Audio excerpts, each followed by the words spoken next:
ಶ್ರೀ ಪರಾಭವನಾಮ ಸಂವತ್ಸರ ದಕ್ಷಿಣಾಯಣ ಗ್ರೀಷ್ಮ ಋತು ಆಷಾಢ ಮಾಸ ಕೃಷ್ಣ ಪಕ್ಷವಾಗಿದೆ. ಈ ದಿವಸ ಮಂಗಳವಾರವಾಗಿರತಕ್ಕಂಥದ್ದು. ಷಷ್ಠಿ ತಿಥಿ ರೇವತಿ ನಕ್ಷತ್ರ. ಈ ದಿವಸ ಮಂಗಳವಾರವಾಗಿದೆ, ಷಷ್ಠಿ ತಿಥಿಯೂ ಇದೆ.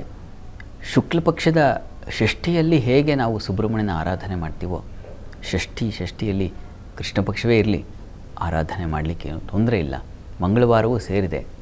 ಎರಡೂ ಕೂಡ ಮಂಗಳವಾರ ಕುಜನಿಗೆ ಹೇಳಿರ್ತಕ್ಕಂಥ ವಾರವಾಗಿದೆ. ಕುಜವಾಸರ ಅಂತಲೇ ಕರೀತಕ್ಕಂಥದ್ದು ಇದನ್ನು. ಹೀಗಾಗಿ ಕುಜನಿಗೆ ದೇವತೆ ಯಾರು ಅಂತಂದರೆ ಸುಬ್ರಹ್ಮಣ್ಯ ಸ್ವಾಮಿಯೇ ಆಗಿದ್ದಾನೆ.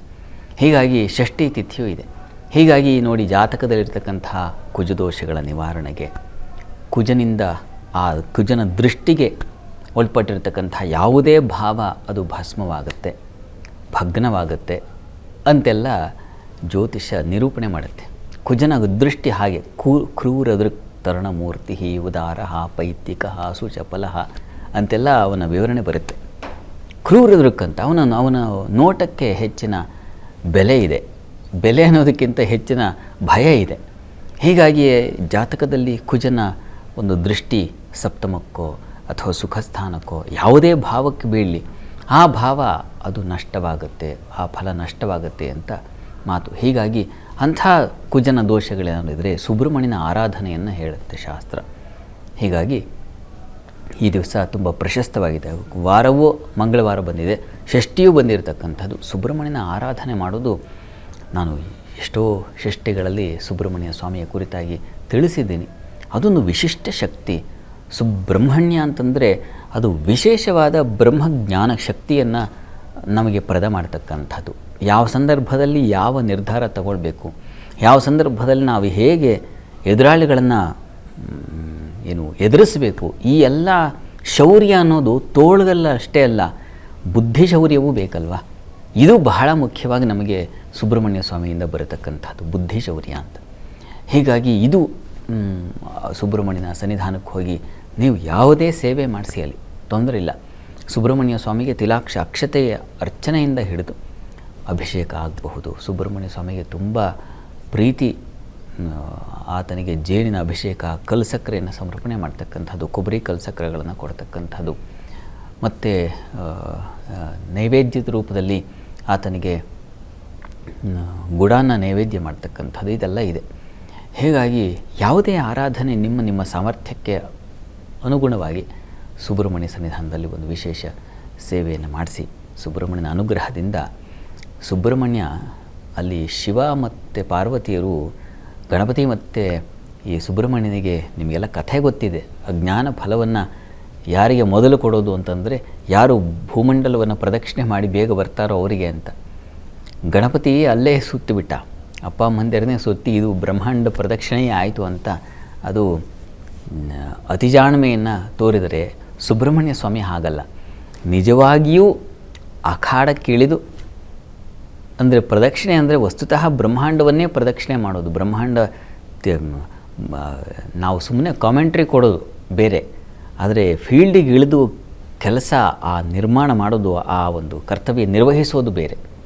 ಎಷ್ಟೋ ಬಾರಿ ಕ್ರೀಡೆಗಳಲ್ಲಿ ನೋಡ್ತೀವಲ್ಲ, ಕ್ರಿಕೆಟ್ ಆಗಲಿ ಯಾವುದೇ ಆಗಲಿ, ಅಲ್ಲಿ ರಂಗಭೂಮಿಯಲ್ಲಿ ಬಂದ ಮೇಲೆ ಅಲ್ಲಿ ಎದುರಿಸುವಂಥ ಸವಾಲುಗಳು ಬೇರೆ ಇರುತ್ತೆ.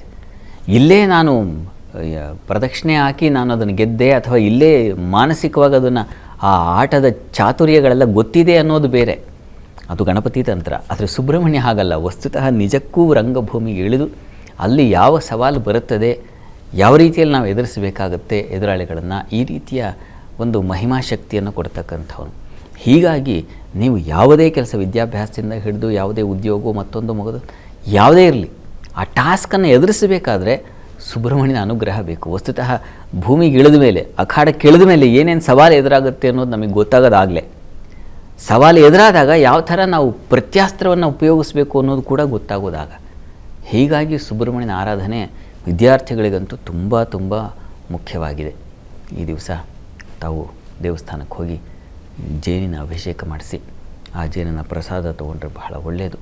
ತಪ್ಪದೆ ಅದನ್ನು ಮಾಡಿ ಸುಬ್ರಹ್ಮಣ್ಯನ ಕೃಪೆಯಿಂದ ಪುಟ್ಟ ವಯಸ್ಸಿನಲ್ಲಿ, ಅಂದರೆ ನಮಗೆ ಎದುರಾಳಿ ಭೀಕರನಾಗಿದ್ದರು ಅಥವಾ ಎದುರಿಗೆ ಇರ್ತಕ್ಕಂಥ ನಮ್ಮ ಟಾಸ್ಕ್ ಅತಿಶಯವಾದ ಪರ್ವತಾಕಾರವಾಗಿದ್ದರೂ ನಾವು ಅದ್ರ ಮುಂದೆ ಕುಬ್ಜರಾಗಿದ್ದರು. ಸುಬ್ರಹ್ಮಣ್ಯನ ಅನುಗ್ರಹ ಆಗಿಬಿಟ್ರೆ ಅವನು 6 ದಿನ 7 ದಿನದ ಮಗು ತಾರಕಾಸುರನ ಸಂಹಾರ ಮಾಡಿದ್ದು. ಹಾಗೆ ನಾವು ಎಷ್ಟೇ ಪುಟ್ಟವರಾಗಿರಬಹುದು ಅಥವಾ ಕುಬ್ಜರಾಗಿರಬಹುದು, ನಮಗೆ ಸಾಮರ್ಥ್ಯವೇ ಇಲ್ಲದೇ ಇರಬಹುದು, ಸುಬ್ರಹ್ಮಣ್ಯನ ಕೃಪೆಯಾಗಿಬಿಟ್ರೆ ಎಂಥ ಪರ್ವತಾಕಾರದ ಸಮಸ್ಯೆಗಳನ್ನು ಕೂಡ ಹೊಡೆದಾಕ್ಬಿಡ್ತೀವಿ. ಆ ರೀತಿಯ ಒಂದು ಶಕ್ತಿ ಬರುತ್ತೆ. ಹೀಗಾಗಿ ಈ ಮುಂದೆ ಬರತಕ್ಕಂಥ ಈಗ ಫೆಬ್ರವರಿಲೋ ಜನವರಿಲೋ ಬರತಕ್ಕಂಥ ಎಕ್ಸಾಮ್ಗಳು ಸಾಕಷ್ಟಿದಾವಲ್ಲ, ಬೆಟ್ಟದ ಆಕಾರವಾಗಿ ಇರ್ತದೆ ವಿದ್ಯಾರ್ಥಿಗಳಿಗೆ. ಎಲ್ಲ ಬೇರೆ ಬೇರೆ ಎಕ್ಸಾಮ್ಸ್. ಅದನ್ನು ಎದುರಿಸೋದು ಹೇಗಪ್ಪ ಅಂದರೆ ನೋಡಿ, ಸುಬ್ರಹ್ಮಣ್ಯನ ಆರಾಧನೆ ಮಾಡೋದರಿಂದ, ಅವನ ಸೇವೆ ಮಾಡೋದರಿಂದ, ಅಂಥ ಒಂದು ಯಾವ ಅಸ್ತ್ರವನ್ನು ಪ್ರಯೋಗ ಮಾಡಿದ್ರೆ ಆ ಬೃಹತ್ ಬೆಟ್ಟ ನನ್ನ ಮುಂದೆ ಉರುಳು ಹೋಗುತ್ತೆ ಅನ್ನೋದೆಲ್ಲ ಚೆನ್ನಾಗಿ ಹೊಳೆಯುತ್ತೆ. ಹೀಗಾಗಿ ತಪ್ಪದೆ ಮಾಡಿ. ಒಳ್ಳೆಯದಾಗಲಿ.